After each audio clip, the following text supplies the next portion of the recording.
மாதா தொலைக்காட்சி அன்பர்களே, இறந்த நம்பிக்கையாளர்களின் ஆன்மாக்கள் இறைவனிலே நித்திய இளைப்பாற்றி அடைய நமது மாதா தொலைக்காட்சியோடு இணைந்து ஒரே குடும்பமாக மன்றாடுவோம்.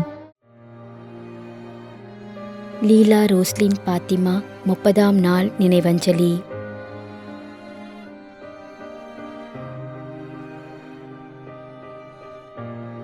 Edwin Robert, Bangalore.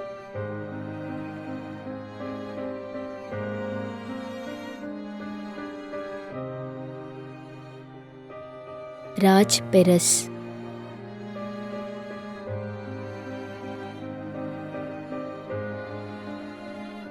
திரு ஃபெலிக்ஸ் மோத்தா, தூத்துக்குடி, 15ஆம் ஆண்டு நினைவஞ்சலி.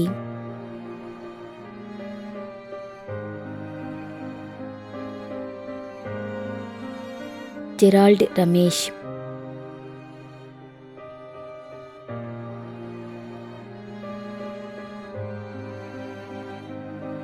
திரு சூசைநாதன், புனே.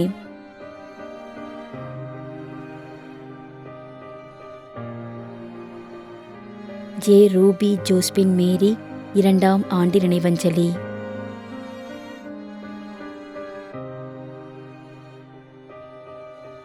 இயேசுதாசன் பியாட்ரிஸ், இலங்கை, 9ஆம் ஆண்டு நினைவஞ்சலி.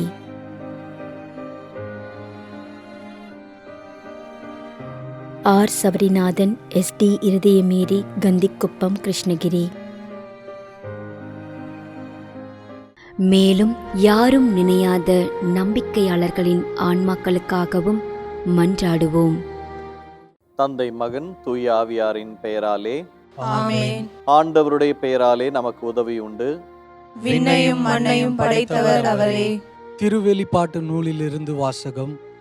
அதிகாரம் 14, இறைவார்த்தை 13. விண்ணகத்திலிருந்து ஒரு குரலை கேட்டேன். இது முதல் ஆண்டவரோடு இணைந்த நிலையில் இறப்போர் பேறு பெற்றோர் என எழுது என்று அது ஒலித்தது.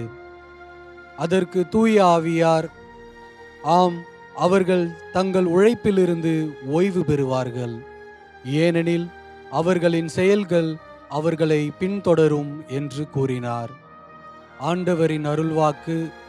இறைவனுக்கு நன்றி. நம்மிடையே வாழ்ந்து இறந்து போன இறைவனின் அடியார்களுக்காகவும், மேலும் குறிப்பாக மாதா தொலைக்காட்சி வழியாக நீத்தார் நினைவில் இன்று நினைவு கூறும் இறைவனின் அடியார்கள் அனைவருக்காகவும் மன்றாடுவோம். விண்ணுலகில் இருக்கின்ற எங்கள் தந்தையே, உமது பெயர் தூயது என போற்ற பெறுக. உமது ஆட்சி வருக.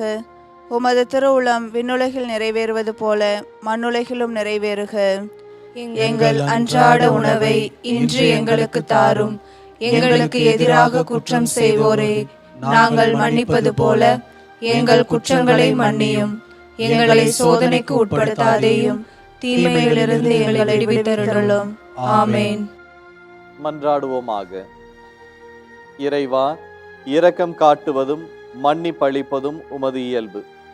ஆகையால் உமது திருவடிகளுக்கு வந்துள்ள இன்று நாங்கள் நினைவு கூறும் ஆன்மாக்கள் மீது இரக்கம் கொண்டு அவர்களுடைய குடும்பத்தார் மற்றும் மாதா தொலைக்காட்சி குடும்பம் செலுத்தும் ஜெபங்களை ஏற்று அவர்களது குற்றங்களையும் அவற்றிற்குரிய தண்டனையும் மன்னித்து அமைதியையும் முடிவில்லா வாழ்வையும் தந்திடுமாறு எங்கள் ஆண்டவராகிய கிறிஸ்து வழியாக உம்மை மன்றாடுகிறோம். ஆமென். நிலையான இளைப்பாறுதலை ஆண்டவரே இவர்களுக்கு அளித்தருளும். முடிவில்லாத ஒளி இவர்கள் மேல் ஒளிர்வதாக. இறந்த நம்பிக்கையாளர்களின் ஆன்மாக்கள் இறைவனின் இரக்கத்தினால் அமைதியில் இளைப்பாறுவனவாக. ஆமென்.